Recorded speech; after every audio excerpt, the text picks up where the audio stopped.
Welcome to NTD Good Morning. Here are today's top stories. Lower prices, higher wages, and new tax cuts. President Trump lays out what he calls a turning point for the economy as he visits Pennsylvania to launch his national tour. Republicans have several proposals to address expiring Obamacare tax credits, but Senate Democrats are committing to a vote on an extension without reforms. Higgins wins Miami's mayoral race and will become the city's first Democratic mayor in nearly 3 decades. How her win is giving Democrats a boost ahead of the midterms.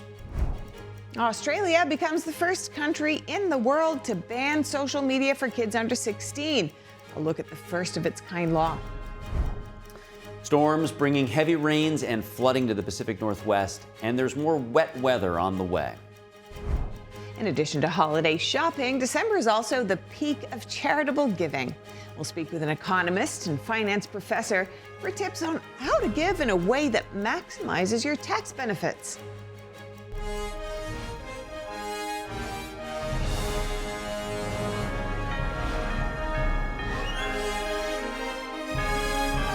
This is NTD Good Morning, live from our global headquarters in New York City. Here are Stephanie Cox and Carrie Dunst. Good morning. Thanks for joining us. Today is Wednesday, December 10th. This is NTD Good Morning.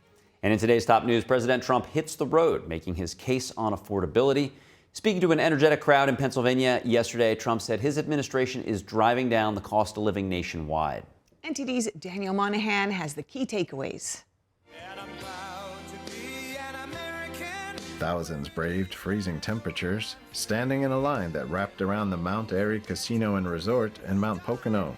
An overflow room had to be opened after the main ballroom filled to capacity. The president told the crowd that his administration is bringing prices down rapidly. And I have no higher priority than making America affordable again. That's what we're going to do. And again, they caused the high prices and we're bringing them down. It's a simple message.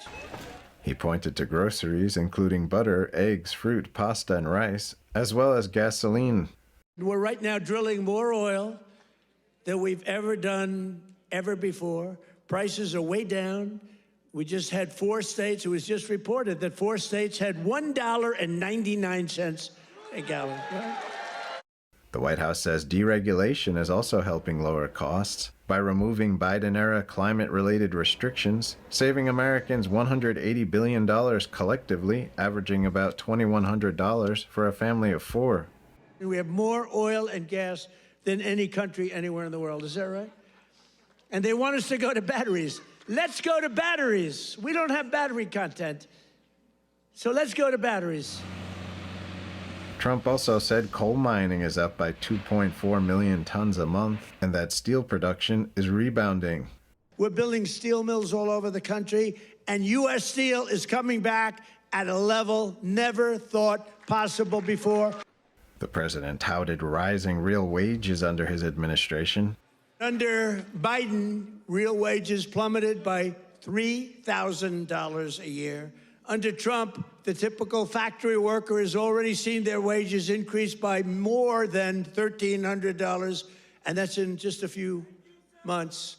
And for construction workers, it's $1,800 up versus $3,500 down. He described efforts to tame inflation, which surged during the pandemic and under President Biden to as high as 9.1%. The Bureau of Labor Statistics puts the current rate at 2.7%. Trump also highlighted declining mortgage rates, though he urged Federal Reserve Chair Jerome Powell to lower interest rates further.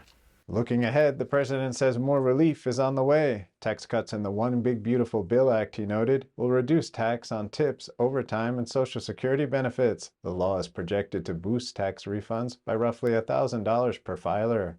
Daniel Monahan, NTD News. Thanks to Daniel for that report. And Congress is taking a closer look at the Trump administration's trade strategy. U.S. Trade Representative Jamieson Greer spoke on his office's activities and funding priorities. Here's what he said. Thank you for joining us. The Senate Appropriations Committee yesterday reviewed the Office of the U.S. Trade Representative's activities and its funding needs for the fiscal year 2026. Trade Representative Jamieson Greer outlined the administration's strategy. Greer said reciprocal tariffs were deployed in response to what the administration calls a national emergency driven by deepening trade deficits. As you know, in April, President Trump imposed reciprocal tariffs in response to the national emergency caused by that trade deficit, which was $1.2 trillion at the end of 2024, which had increased by 40% over the Biden administration. He said through the summer and fall, his office negotiated a series of agreements, including new deals with the United Kingdom and European Union. Greer also explained how the administration advanced a tiered tariff system. He highlighted the signing of agricultural and market access agreements, including a permanent agricultural trade deal with Israel. He emphasized that these agreements deliver long-standing U.S. priorities, including the lowering of tariffs on most U.S. exports and the elimination of unfair non-tariff barriers. He mentioned countries agreeing to U.S. automotive emission and safety standards and FDA approvals for new treatments and medicines.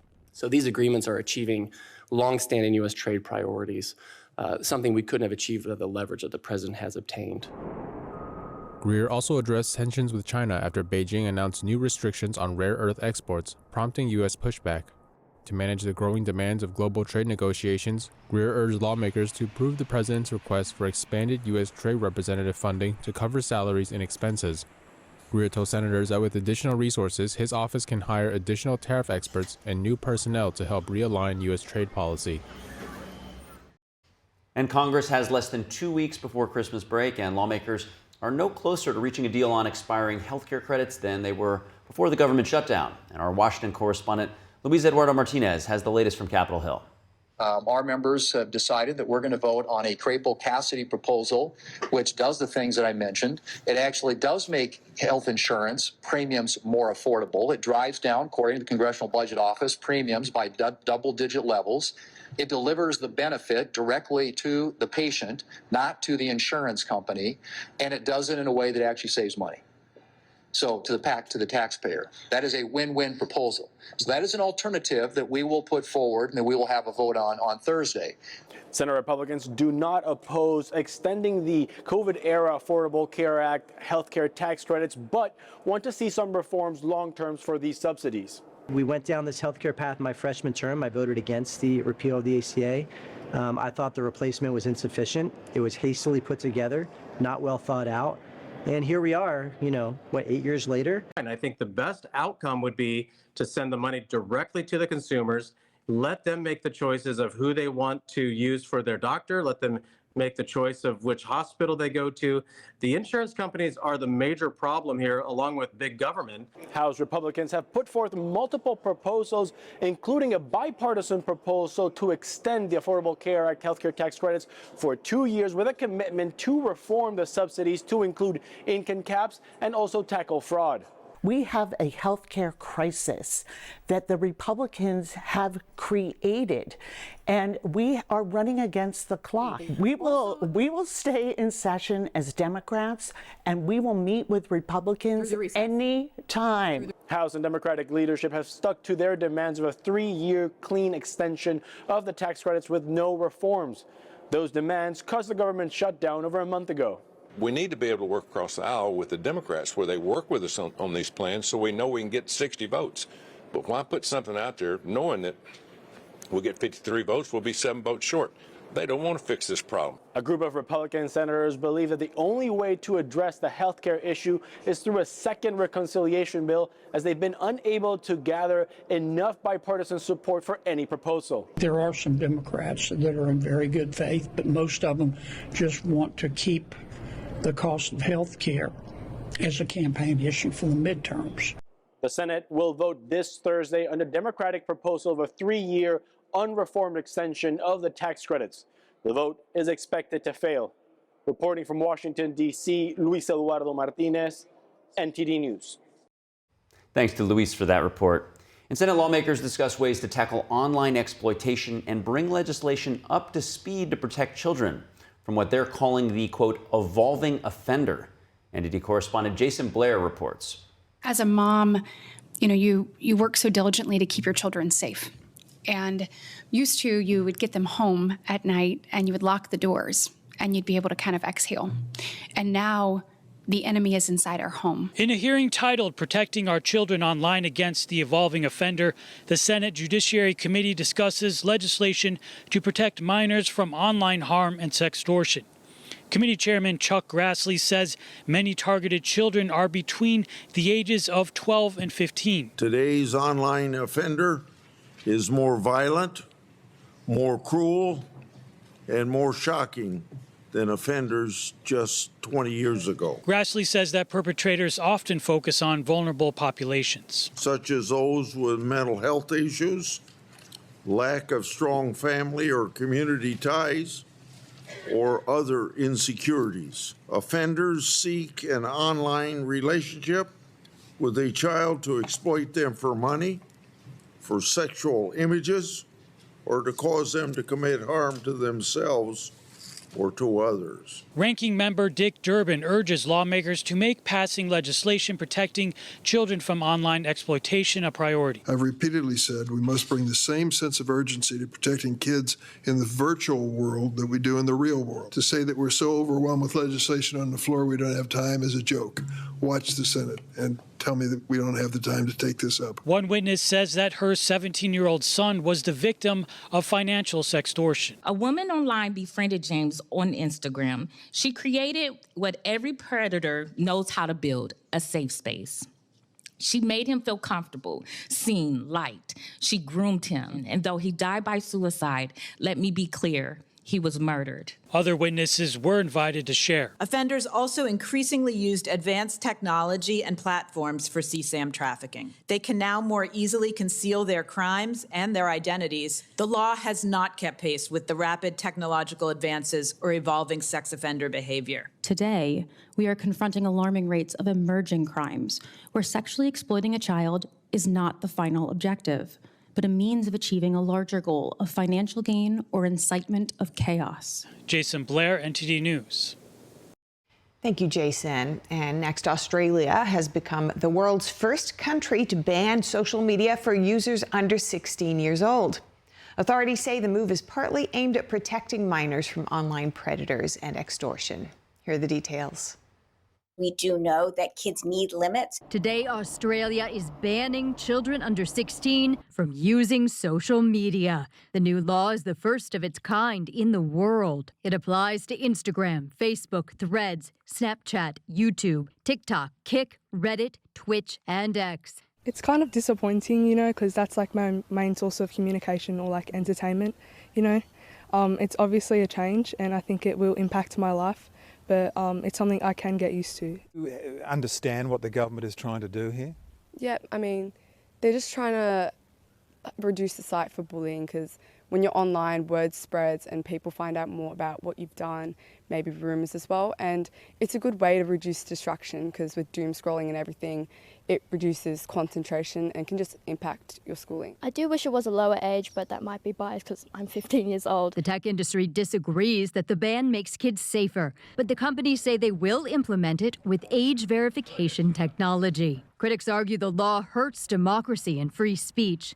For U.S. parents, some experts see it as an opportunity. They say talking to kids about social media is important and say the ban could be a conversation starter. It's about helping teenagers find self-regulation, find balance, use social media appropriately. Experts say parents should remember social media has both pros and cons. For some young people, it's an important way to feel connected. But we know that excessive use of social media can be very bad for your mental health. And we know that people that are at risk for anxiety and depression, that social media can contribute to this. Some critics of social media companies say the ban should be a wake-up call. And back in the U.S., Democrat Eileen Higgins will be Miami's next mayor after a decisive win in a runoff election. She'll become the city's first Democratic mayor in nearly 30 years. The race was called within minutes of polls closing yesterday, with Higgins having a nearly 20-point lead over Republican Emilio Gonzalez. He's a former city manager who was backed by President Trump. He called Higgins last night to concede and thanked supporters gathered for his watch party. The race was officially nonpartisan, with both candidates focusing on affordability, corruption, and cutting spending. Higgins' win is now drawing national attention ahead of the 2026 midterms as Democrats look to build momentum in Florida. Up ahead, Illinois Governor J.B. Pritzker signs a law restricting federal immigration enforcement in the state. How lawmakers and federal officials are reacting. The defense in the Luigi Mangione case pushes back on an officer's testimony about when it's appropriate to question a suspect. An attorney accused the witness of unlawfully obtaining incriminating evidence. Arlene Richards reports.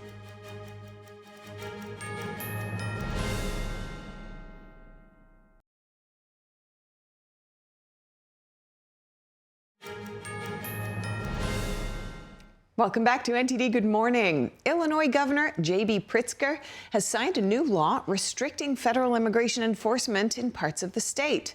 The new law limits civil immigration enforcement in Illinois courthouses, hospitals, schools, and child care facilities. Critics argue it puts public safety at risk. Here's Governor Pritzker discussing the new law. With my signature today, we are trying to protect people and institutions that belong here in Illinois. Dropping your kid off at daycare, going to the doctor, or attending classes should not be a life-altering risk. This morning, Governor Pritzker took another bold step to protect not you, Illinois citizens, but illegal aliens that are in our state committing heinous crimes. You cannot be angry enough. The measure took effect immediately and allows people to sue law enforcement officers over alleged civil rights violations. The new law also bars civil arrests in and around courthouses and creates a path for affected individuals to seek damages. Hospitals, schools, and child care centers must limit information sharing with federal agents, including restrictions on health data and immigration status. Federal officials sharply criticized the move, noting that Illinois has released more than 1,700 criminal illegal immigrants this year, despite ICE detainer requests. NTD's Christina Corona has the details. The Department of Homeland Security says Illinois has released 1,760 illegal immigrants with criminal records this year, despite federal detainer requests. Officials say these individuals were convicted of crimes including homicide, assault, burglary, robbery, drug and weapons offenses, and sex offenses. DHS adds that more than 4,000 illegal immigrants with criminal histories remain in state custody with active detainers. Acting ICE Director Todd Lyons sent a letter to Illinois Attorney General Kwame Raoul urging the state to cooperate with federal authorities. Raoul responded, saying it's not his role to oversee detentions or force local agencies to honor ICE detainers. One former Riverside police chief criticized the policy, saying it puts the public at risk.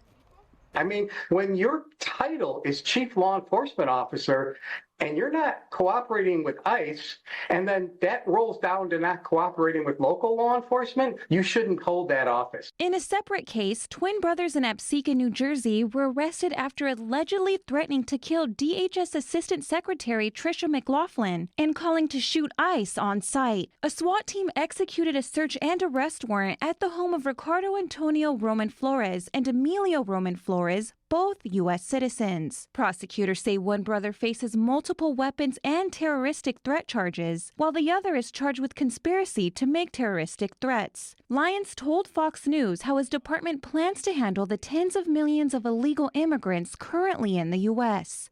We're bringing on 10,000 new deportation officers, 1,500 new Homeland Security Investigation Special Agents.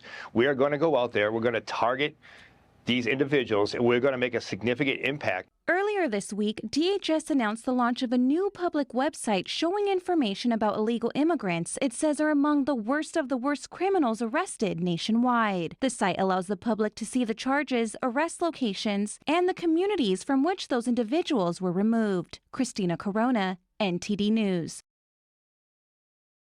Thanks to Christina for that report. And staying with immigration, the U.S. paused immigration applications from 19 countries recently. Joining us now to discuss is Peter Lumage, an immigration attorney and Republican strategist. Peter, good morning. Thanks for joining. The initial review of these 19 countries started back in the summer, and just last week, a full pause went into effect on green card applicants. Some were very close to the path of citizenship. So can you offer some context as to why the pause went into effect and why these were the 19 countries that were chosen? Um, Good morning, by the way, and thank you for having me. There has been a lot of abuse with immigration in the past. I would say from the Obama administration to the Biden administration, we started lowering the standards. As a matter of fact, I think during the Biden administration, we had no standards at all. We don't even know who came to the United States, how did they come to the United States. We didn't know their identity. We have to do a better way of vetting these people who are coming to the United States, making sure that they have the same values that we have, that they are not a threat to our country and to our neighbors and to our families. And it's unfortunate that if you look at the incarceration rate right now in the federal prisons, 38% of the incarcerated people are actually foreign-born, either citizens, green card holders, or illegal aliens. And that is a huge number that we're dealing with. And when you have someone who's committed a crime or attempted to assassinate or assassinated National Guards in Washington, D.C., who happen to be an Afghan, living in the United States, that somehow was able to come here through a program under the Biden administration and, commit such a heinous crime in the nation's capital. I think the Trump administration is taking the right measures, and we have to vet them properly. Why these countries? Because when you look at the crimes that the people who come from these countries are committed in the United States, it's a concern, and that's why he calls them nations or countries of concern. Staying with that, the Somalian community in Minnesota was recently highlighted. What are your expectations with that particular instance? Look, when you look at the amount of fraud that they have committed, we have to understand one thing. We're bringing people to the United States who are not compatible with our values. We're importing the third world into the United States. And when Arnold Toynbee years ago said that great civilizations are not murdered, they commit suicide, we're committing suicide by allowing certain groups and certain cultures to come to the United States and taking advantage of what we provide to them. When you come to the United States nowadays, we're enticing illegals or people to come here for the benefits that we offer. We're not enticing them or asking them to come to the United States for Americanism. Look, if you live in Connecticut, for example, you get a driver's license if you're an illegal. You get sanctuary cities. You get in-state tuition. We're telling people just move into our state because you have greater benefits that an American citizen has. If my nieces and nephews who live in New York decide to go to UConn in Connecticut, they will be charged out-of-state tuition. So we're penalizing American citizens and rewarding illegals. And this has to stop. And I fully support the president for doing this because it has gone way too long by being allowed by previous administrations to bring these people to the United States for reasons that shouldn't be here. So reviewing their applications for green cards and citizenship, I think is the right thing to do. And we just want to make sure that, look, when you look at the immigration that we had in the late 18th century and 19th century, people came to the United States to become Americans. It was the same culture, the same, the same values that we brought here. Now we're bringing people to the United States who has nothing in common with Americanism. In addition to that, once they come over here, they want to impose their values upon us, American citizens, instead of embracing our values and assimilating to our culture. And I think Trump is doing the right thing, and it's about time we do that. And you mentioned Americanism, values. What do you expect for the future of hopeful green card applicants? How might the process be different? What are you looking for? Look, they're going to screen every single one applicant that is applying for a green card, and they should do that.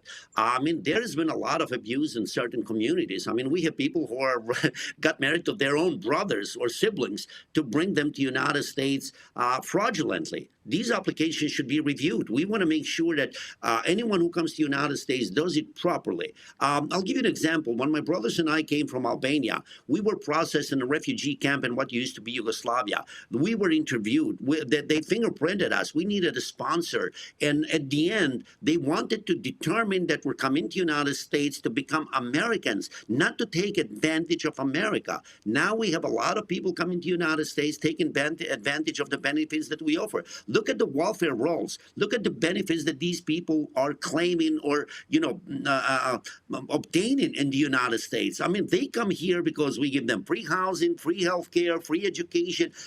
Everything is about giving them free things.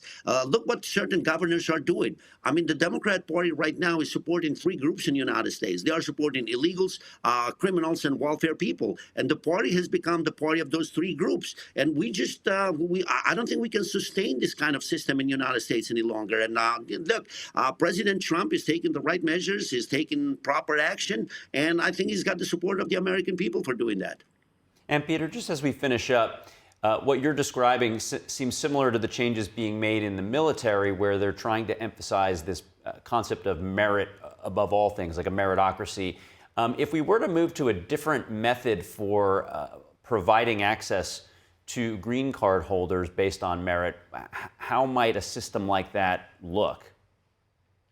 It would be completely different. You would see people coming to the United States the way it used to be. People who really want to become Americans, people who would bring a lot of talent, people who would bring a lot of dedication, people who would bring a lot of love for this country, people who would come here because we are still the greatest country in the world, but we shouldn't be the stupid country of the world to be taken advantage from certain groups who are coming to the United States with the purpose of just exploiting us instead of being part of the fabric of the American culture and trying to make the country great. I mean, when was the last time that you would hear certain communities saying that I'm here to make this nation greater? The thing that I hear sometimes, which perturbs me the most, is that, oh, if this thing doesn't work out, meaning American dream doesn't work out, I can always go back to my country. Which one is your country? You make a decision. You come to the United States to become an American, and you forget about every other country. Otherwise, immigration and being an American citizen, if you were not born here, is a privilege, is not a right. And that privilege should not be abused. It has been abused in the past, I would say, 20 to 30 years, and we have to do away with it. We have to do a better way of vetting these people when they come to the United States to be Americans. Well, we appreciate your insights this morning. Peter Lumage, immigration attorney and Republican strategist. Good to talk to you. Thank you very much. Merry Christmas to you guys. And moving on now, the latest on the Luigi Mangione evidentiary hearing. Another Altoona, Pennsylvania police officer took the stand yesterday to talk about the search of Mangione's backpack and whether it was lawful. NTD's legal correspondent Arlene Richards was in the courtroom here in New York City, where the defense challenged the officer's testimony. Let's have a look. Luigi Mangione's defense attorney vigorously questioned Officer Stephen Fox on Tuesday, day 5 of the evidentiary hearing in Mangione's case.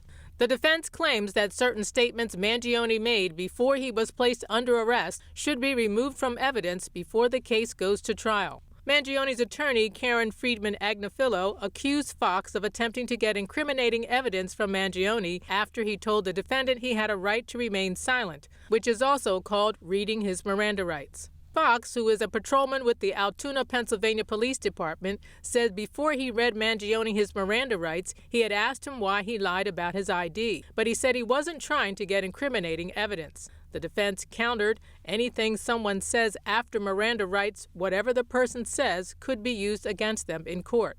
They are given when an officer wants to question the person. It puts the person in custody. Agnafilo then played body cam footage of Fox telling Mangione that he was not in custody immediately after reading his rights. She accused Fox of telling Mangione he was not in custody so that he would respond to the question. Mangione had chosen to remain silent. Fox said Mangione was placed in detention but not in custody, which is different. This line of questioning is the defense's effort to establish that statements Mangione made about the fake ID he gave to police before he was read his Miranda rights should be tossed from the case before trial. Fox said Mangione was not free to leave as they were continuing to investigate the ID. Video footage then shows Fox frisking Mangione and handcuffing him. Agnafilo accused Fox of handcuffing Mangione after he exercised his right to remain silent.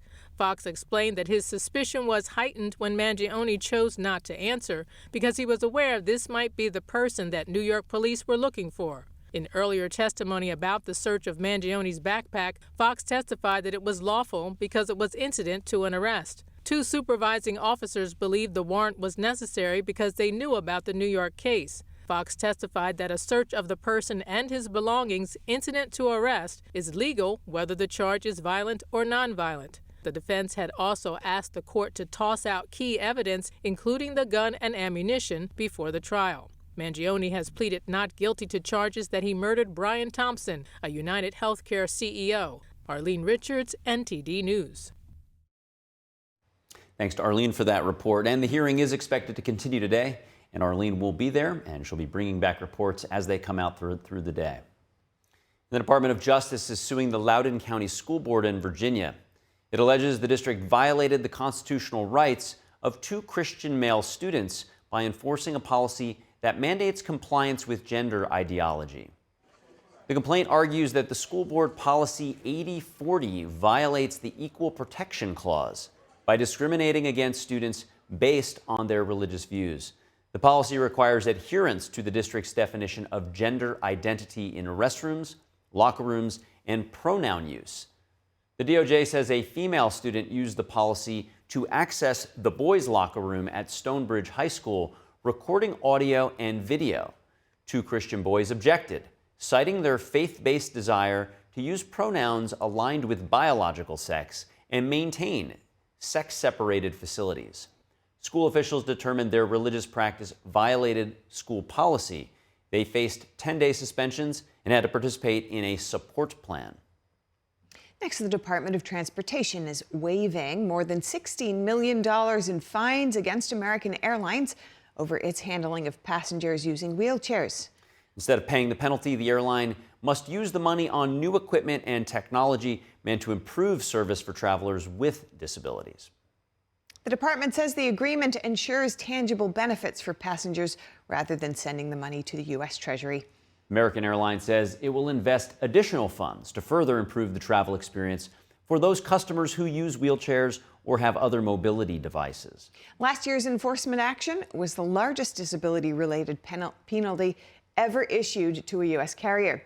The Department of Transportation says it followed widespread reports of inadequate assistance and mishandled wheelchairs. The latest waiver comes days after regulators also forgave an $11 million fine for Southwest Airlines, and that followed a 2022 meltdown when the carrier canceled a majority of flights during a busy travel season, stranding more than 2 million customers. Moving on to the weather next. Storms swept across the Pacific Northwest, overwhelming rivers and roads. Yeah, communities in Oregon and Washington are battling outages, flooding, dangerous travel conditions. Northeast of Seattle, fire officials said crews yesterday conducted several rescues using inflatable kayaks to pull people from stranded cars. They carried one person about a mile to safety after they were trapped by rising water. Drone footage shows communities like Fall City inundated as floodwaters swallow homes and farmland. Forecasters warn that even more dangerous river levels and flooding are still ahead. Atmospheric river conditions continue to feed the storms, channeling vast moisture into the region.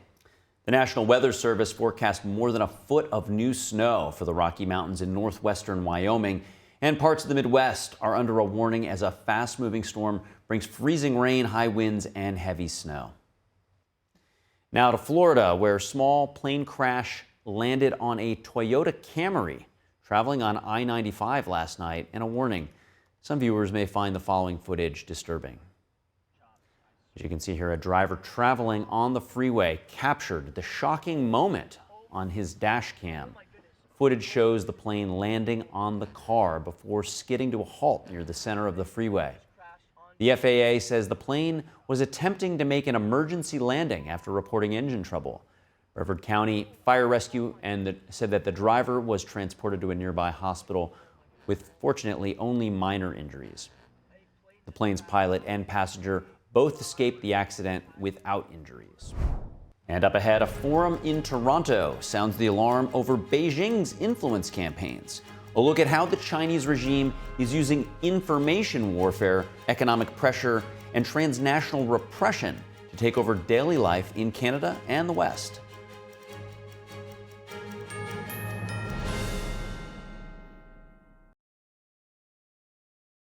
Experts testified on Capitol Hill yesterday on Chinese gangs in Latin America. The U.S. Senate caucus heard testimony on the gangs' criminal activities, including drug smuggling and money laundering, and how they impact the U.S. NTD's David Lamb has more. Senators heard testimony on Tuesday on Chinese organized crime in Latin America and how it impacts the U.S. and the Western Hemisphere. At a hearing of the Senate Caucus on International Narcotics Control, all three witnesses said that Chinese criminal activities pose a clear and present danger to the United States. Today's hearing provides us an opportunity to understand not only the direct threat that Chinese criminal groups pose to our citizens through trafficking poison across our borders, but also the long-term strategic consequences of their presence in Latin America and the Chinese government's response. Experts testified that the Chinese Communist Party uses student bank accounts to launder money and leverages criminal organizations in Latin America as well. We see CCP and PRC working directly with Chinese criminal groups that exist in Mexico to bring those chemicals in, help production of fentanyl and methamphetamine, and then directing those drugs towards our country. The evidence is very clear. Chinese criminal networks are building a Silk Road of crime that stretches from Fujian province to Flushing, Queens, New York, San Gabriel Valley, California, and beyond. And it runs straight through the Western Hemisphere. Expert witness Leyland Lazarus testified that the networks have laundered $312 billion over the past 4 years for Mexican cartels and wealthy Chinese individuals. He highlighted a narcotics broker known as Brother Wong.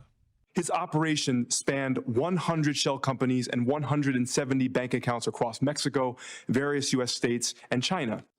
I welcome budding signs of cooperation from Mexico and China. Last year, Chinese authorities arrested an individual who was indicted in the United States for involvement in a money laundering scheme on behalf of the Sinaloa cartel. But let's be clear.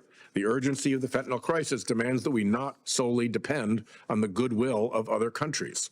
We can and must take steps here at home. The experts recommend solutions such as leveraging tariffs, creating an international task force, going after Chinese underground banking, and reducing corruption in Latin America. David Lamb, NTD News.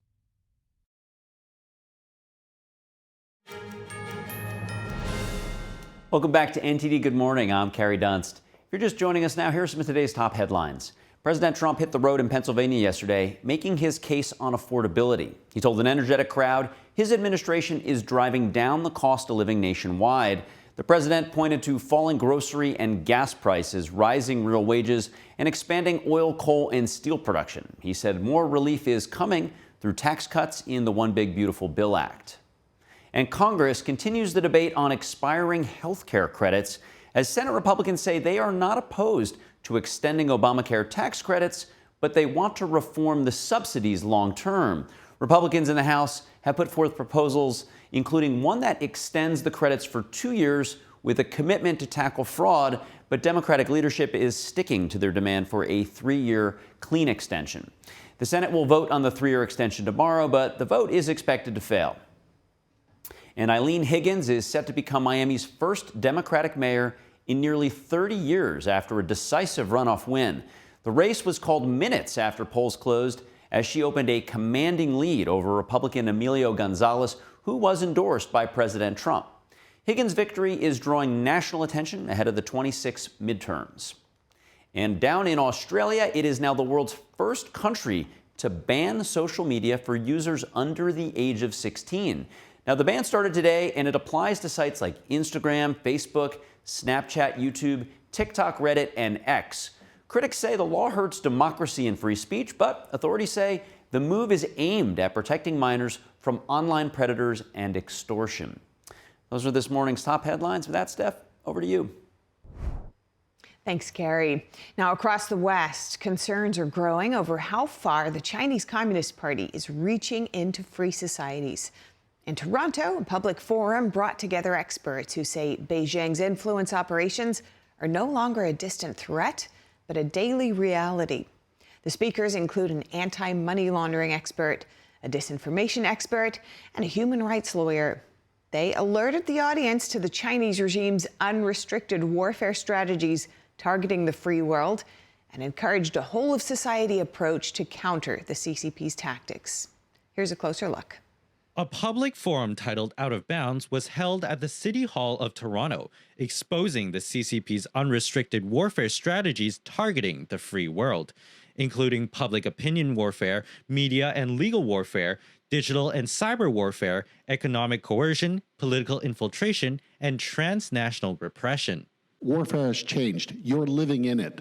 We are in the middle of a war. The Chinese Communist Party has been waging war against the West with the information, manipulation, economic pressure, and digital infiltration. The CCP was being identified by Canadian intelligence agencies as the most sophisticated, clandestine, and persistent among all state actors in the 2024 public inquiry on foreign interference targeting Canadians' democratic processes. The PRC government, Chinese Communist Party, is the biggest transnational organized crime group ever seen in the world today. Bar none. Transnational repression is a much less visible phenomenon than foreign interference. Transnational repression tends to work on diaspora communities who are often isolated from each other and not having much access to the media. The experts at the forum shared extensive information and insights from history, international research reports, and their own decades of experience in the field, covering topics on the CCP's disinformation and cognitive warfare, along with lawfare targeting journalists and dissidents, as well as the CCP's organized crime and state-linked political interference, and transnational repressions in Canada. The experts warned the audience that the CCP's unrestricted warfare is not abstract, but already an everyday reality in Canada, although not yet known to most people in society. The CCP strategy is comprehensive and everyday. The Chinese Communist Party uses the whole of state approach. Their media influence, their diaspora pressure, economic coercion, and lawfare and elite capture. This affects our daily lives, the universities, our housing markets, social media, supply chains, and local elections. Most people, I'm sure, in this room know what the United Front is. What they do is they provide political influence and an intelligence arm for the Chinese Communist Party. Chinese triads and the United Front, they operate in parallel, mutually beneficial networks. They work with diaspora influence, elite capture, and we've seen all kinds of elite capture if you look at the Power Corporation. They direct diaspora associations, culture group, and business chambers. They monitor, suppress, and intimidate dissidents. That's going on in Canada on a daily basis. The CCP, the Chinese Communist Party, uses three warfares: public opinion warfare, legal warfare, and psychological warfare to silence dissident and control narratives beyond its borders in a very sophisticated and clandestine manner. Shenyang Performing Arts has been a prime target of CCP's hostility since its global tour in 2006.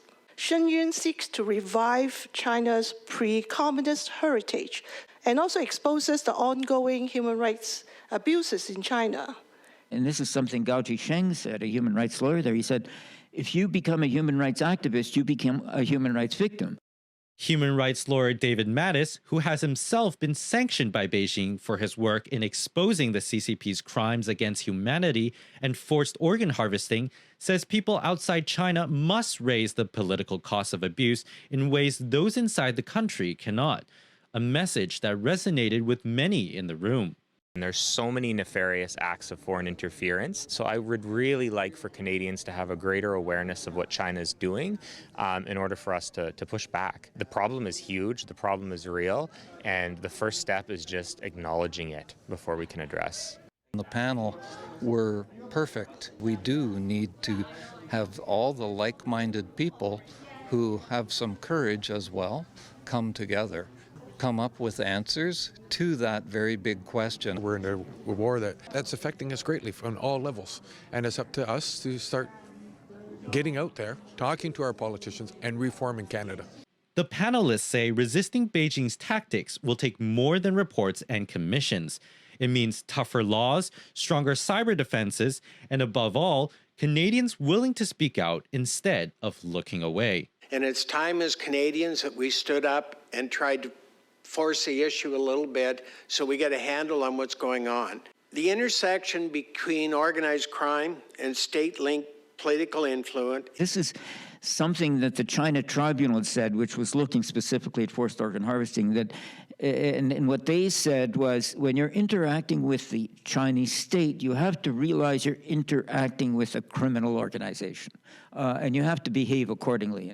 NTD News, Canada.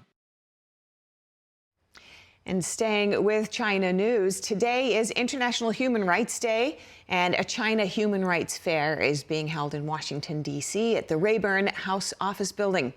The event will bring together survivors of persecution, community representatives, and policy experts from more than 10 different organizations. The event is designed to help policymakers and the public better understand the human rights abuses and overseas intimidation efforts by the Chinese Communist Party. And of course, our own outlet, founded by Chinese who came over to America for freedom. So I think on a day like today, not only should we sympathize genuinely with the people who are suffering without freedoms in China and other countries throughout the world where they don't have human rights, it's a moment to be grateful for the freedoms that we enjoy here. That's true. Very good point there. And up ahead, in addition to holiday shopping, December is also the peak of charitable giving. We're going to speak with an economist and a finance professor for tips on how to give in a way that maximizes your tax benefits. You're going to want to see that. Stay with us.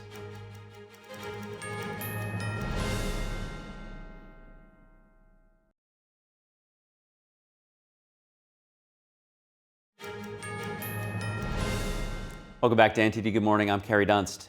As we enter the last few weeks of the year to make charitable donations that reduce your taxable income, we're now joined by Michael Busler, economist, public policy analyst, and professor of finance at Stockton University, to bring us with some advice. Michael, good to see you. Of course, charitable giving is its own reward, but what should people know regarding the tax implications?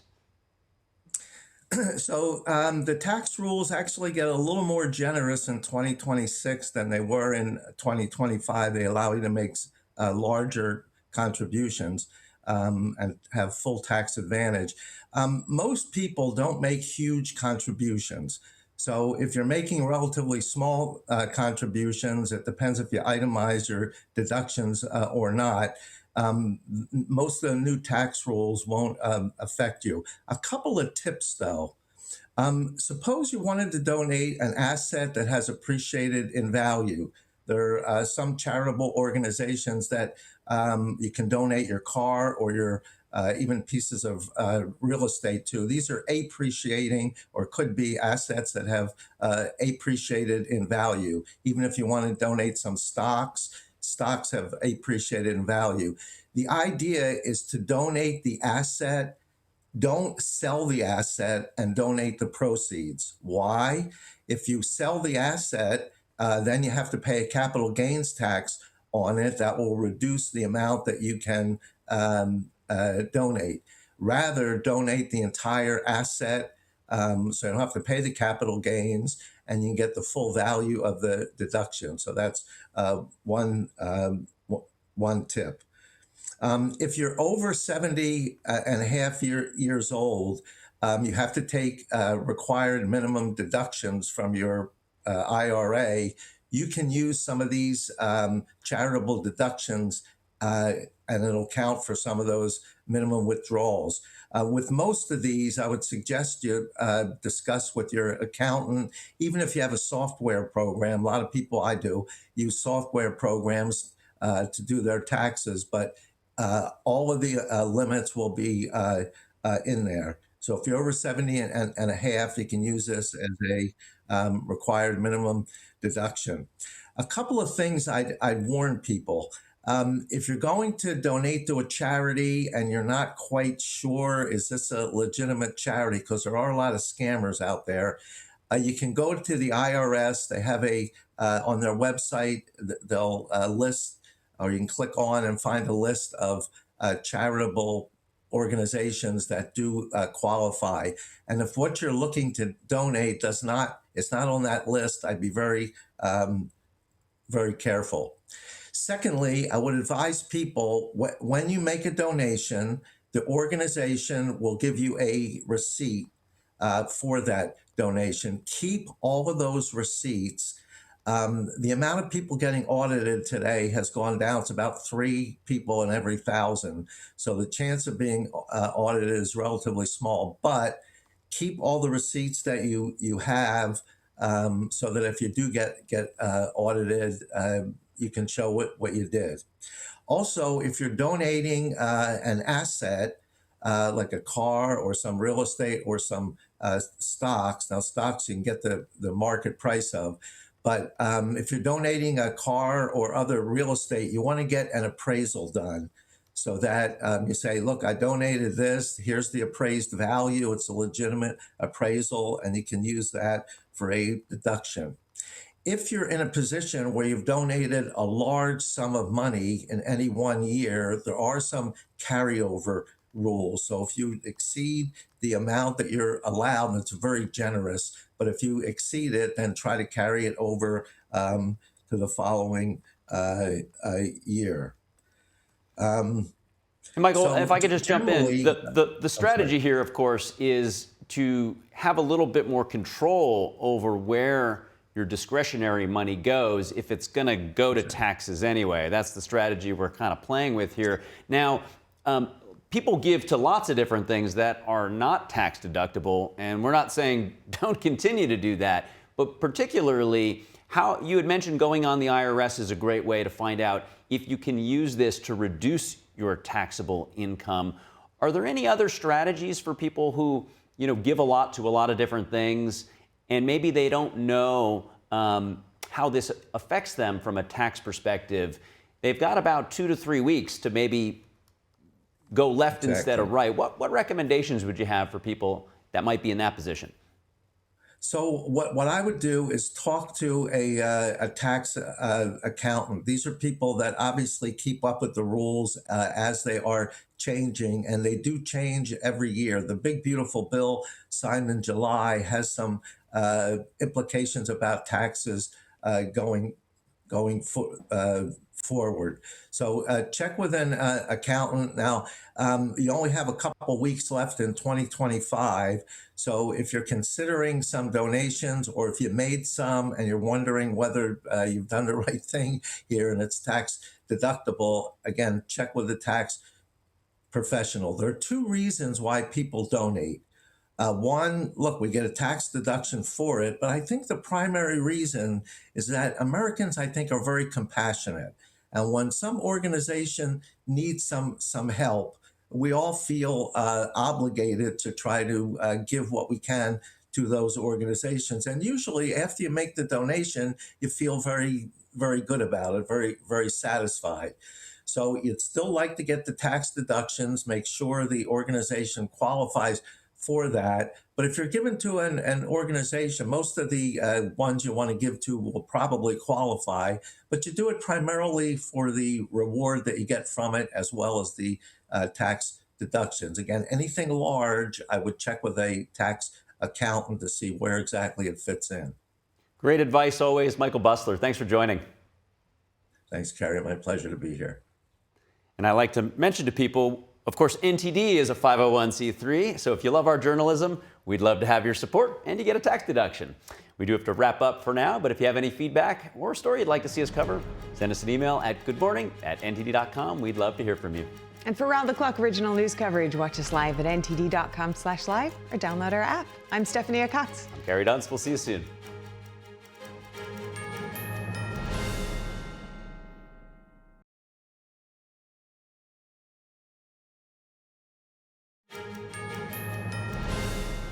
Welcome back to NTD Good Morning.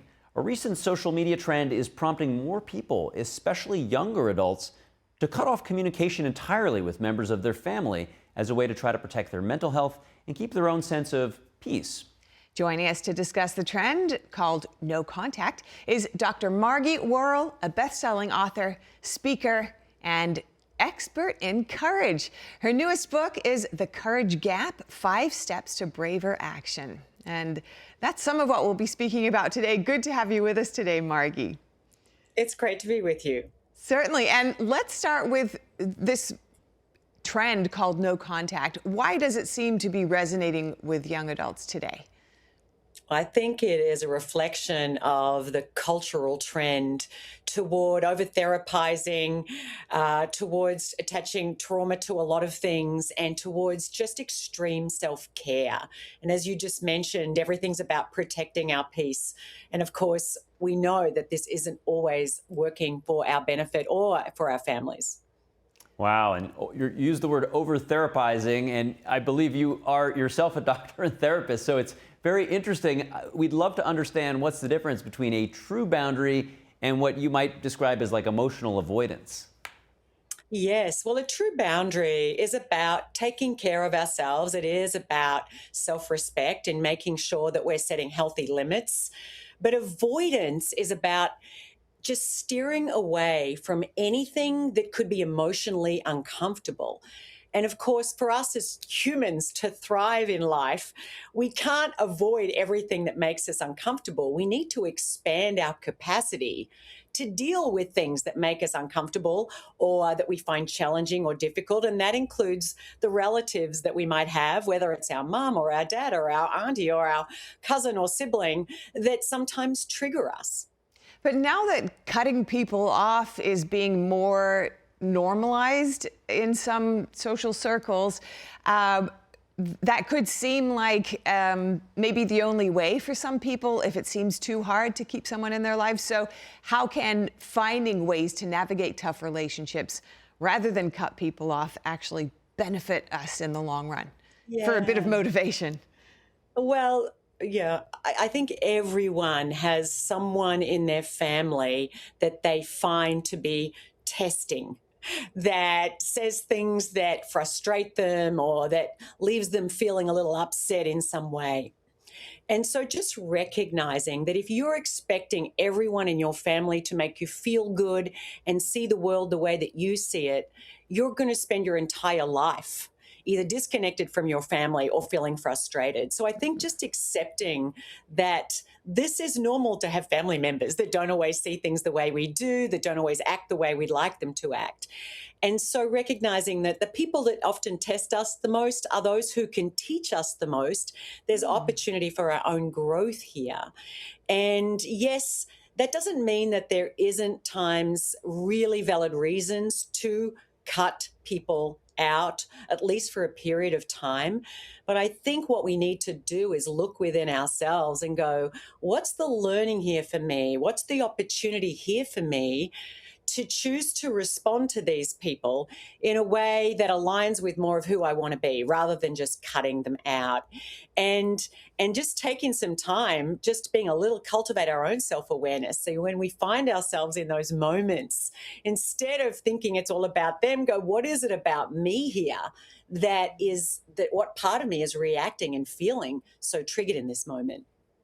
And you talked about some of the upside of being able to not cut off family members. What are some of the downsides if you do cut off family members for, the various reasons that, people want to draw those boundaries? Well, obviously, the upside of being in a family is that our families are just incredible source of support for us at times and a sense of connection and our whole history. They've known us longer than anyone else. When we cut people off, we become a little more isolated.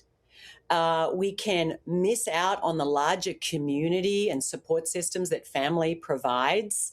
We miss out on opportunities to get to know ourselves better. And obviously it can cause tremendous hurt and heartache, not just obviously for the people we cut out, but for other people in our family too, who get to miss out on what it means when we come together at special times like Christmas or Thanksgiving or, these special occasions. And so, we need to just go, where am I being overly focused on myself here? And in where is this actually failing to be loving to my wider family as well? So let's talk about some of the strategies people can implement to calm themselves down and get themselves into that space where they can, say, endure challenging conversations or get through and maybe even change the tone and the conversation itself to something that's more expansive or loving. Yeah, well, I firstly just think sometimes we just need to take a little time out. I mean, if you find yourself in a situation and you're feeling really triggered, maybe it's like, I just need to just take a few minutes here and just go for a little walk outside, just get a breath of fresh air. Short of that, even just a 3-second reset, take a couple of breaths and just before you respond, before you say anything, just regulate your nervous system. It's called a nervous system, and sometimes it gets really triggered and we start getting dysregulated. And a lot of people are just going through life right now feeling a little dysregulated. So just take a moment to do that. Secondly, one of my sort of favorite strategies is just to put who before do. Decide who it is that you want to be. Don't give your power away to other people, and let them decide how you're going to be. Decide how you want to show up. And before you even go into a situation that you know might be triggering, might be one where, it brings out sometimes those parts of you, maybe the 7-year-old self in you that can get reactive or defensive or respond in ways that aren't who you want to be now. Decide the kind of person, the kind of relatives, the kind of son, daughter, sibling, etc. that you want to be, and choose to really anchor yourself and ground yourself in this place. And I think overall, what does it take to expand our capacity to deal with people? The things that we do all through the year that keep us grounded are the things that are going to really serve us when we're going into those situations where we can find ourselves feeling a little triggered. Oh, this is such useful advice and such good timing right ahead of the holidays, when really it should be a time to go ahead and strengthen all of those bonds that can last us and should last us our whole lives. So nice to speak with you, Dr. Margie Worrell. This is all we have time for, but I do want to have another shout out for your newest book, The Courage Gap, 5 Steps to Braver Action. Looks like a great read. Really appreciate your time. Thank you so much. Merry Christmas. Merry Christmas. Merry Christmas. Yes. Oh my gosh. I just think everything about how important family can be.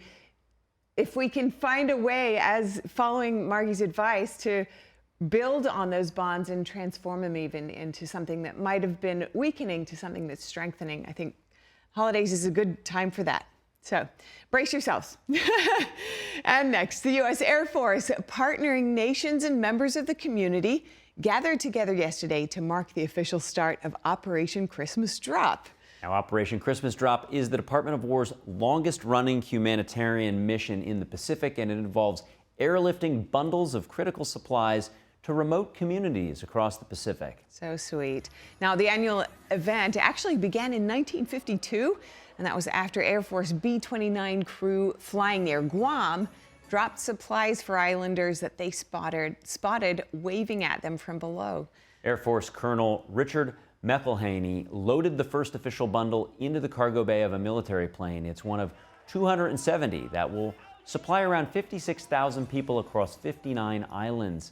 The bundles contain critical supplies like food, water, medical supplies, clothing, and some toys as well. The Vice President of the Federated States of Micronesia, Aaron Palick, extended his gratitude, saying the operation delivers more than just supplies and brings the spirit of compassion that defines this Christmas season. And a spokesperson for the operation says crews will fly Christmas Drop until Friday, alongside planes from Canada, Japan, and South Korea. Yeah, it's a tradition worth keeping on going. It clearly brings a lot of joy out there. Yeah, what a great sight to see those instruments of war being used to help those local communities. It's great. And look, if you have any feedback for the show, or maybe there's a story that you think would be great for us to cover, let us know. Shoot us an email at goodmorning@ntd.com. We would love your feedback. And for round-the-clock original news coverage, watch us live at ntd.com/live or on our app. I'm Stephanie Cox. I'm Carrie Duns. Thanks for watching.